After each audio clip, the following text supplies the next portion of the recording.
আক্ষেপ না ভাই, আমার কাউকে তেলানোর অভ্যাস নেই। যতদিন খেলছি বাঘের মতো খেলছি, কাউকে তেলায় খেলতে চাই না আর খেলবো না। কোনো কিছু একটা বললাম বা কারো ব্যাপারে কোনো কমেন্টস করলাম, তো এটা তো আমার কেরিয়ারের জন্য ভালো হবে না। তো এখন চাইলেও অনেক কিছু বলতে পারি না, বাট বলবো ইনশাল্লাহ, কোনো না কোনো সময় বলবো। আক্ষেপ না ভাই, এখানে আসলে আমার কাছে মনে হয় যে যাদের পকেটে টাকা নেই তাদের টিম করা উচিত না। আমি জানি না এদেরকে কী চিন্তা করে টিম দেয় সামনে। এখন আমার নামটা যে কেন নাই সেটা তো আমিও জানি না, হয়তো বা চেহারা খারাপ হয়ে গেছে মনে হয়, বা ফোন টোন কাউকে দেই নেই সে কারণে হইতে পারে। কি খাইছি না খাইছি এগুলো একটু কথা বলি নাকি? আপনি বাইরে না, আপনারা ধরবো আমি, এটা হচ্ছে পরিকল্পনা আছে। বাংলাদেশের মানুষজন অনেক নেগেটিভ কথাবার্তা বলে বা নেগেটিভ চিন্তা করে, তো আমার এই পজিটিভ এই নামটা দেওয়ার পিছনে কারণ হচ্ছে যাতে মানুষজন পজিটিভ চিন্তা করে, যে কোনো সিচুয়েশনে বা যে কোনো পরিস্থিতিতে যাতে একটা মানুষ পজিটিভ থাকতে পারে বা পজিটিভ চিন্তা করে।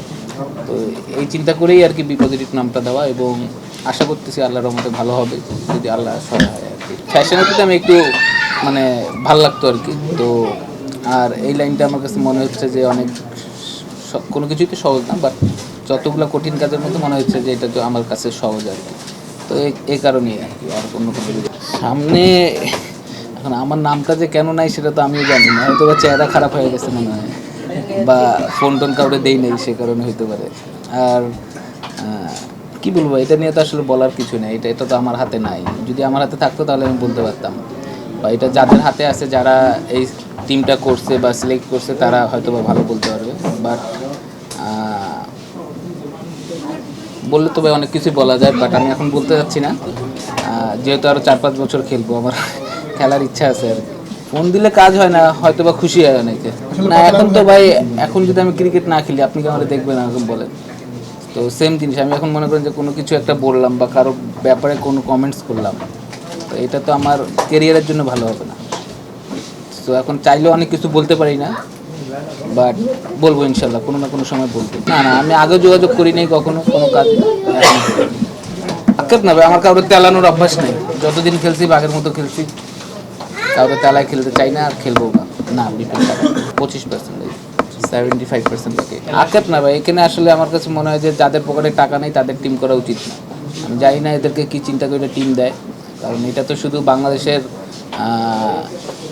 কী বলে, এটা মান সম্মান নষ্ট হচ্ছে না, এটা পুরা মানে আমাদের পুরো দেশেরই মান সম্মান নষ্ট হচ্ছে। কারণ এখানে ফরেন প্লেয়াররা আসে, কারণ এরা যায় বিদেশে যায়, বিভিন্ন টাইপের কথাবার্তা বলে, বাংলাদেশের পেমেন্ট খারাপ, বাংলাদেশের টিম খারাপ, এই খারাপ। তো আলটিমেট এর আগে বিসিবিরে মানে কাকে টিম দিচ্ছে এটা ভালো করে ইনশিওর করে টিম দেওয়া উচিত, না হলে তো আপনার আলটিমেট একটা সময় মনে হবে যে পাড়ার ক্রিকেটের চেয়ে বিপিএলের মান আরও খারাপ হয়ে যাবে। আপনি যদি এমনি নর্মাল দেখেন, জেলায় বা বিভাগে যে ক্রিকেটগুলো হয় এগুলোতে দর্শক বেশি হচ্ছে আপনার, বাট বিপিএলে হচ্ছে না, কারণ বিপিএলের মান তো দিন দিন নষ্ট হচ্ছে। আর তার মধ্যে আপনারা যদি এমন কী বলে এটাকে, হ্যাঁ পেমেন্ট সিস্টেম যদি এমন থাকে বা টিম ওনাররা যদি এমন হয়, তাহলে তো ডিফিকাল্ট। আপনি কি যোগাযোগ করেছিলেন? আপনি তো ঢাকার হয়ে খেলেছেন, ঢাকার সাথে যোগাযোগ করেছিলেন পরবর্তীতে? হ্যাঁ, আমাদের গ্রুপ আছে তো, একটা পুরো টিমের গ্রুপ আছে। গ্রুপে তো সুন্দরভাবে আমরা মেসেজ দিই। হ্যাঁ সিন হয়, এই কালকে হবে পরশু হবে এই তো আর কি। হ্যাঁ না, মিঠু ভাই আমাদেরকে আশ্বাস দিচ্ছে সম্ভবত, আমি যতটুকু জানি আর কি, যে বলছে এই মাস পর্যন্ত মনে হয় দেখবে।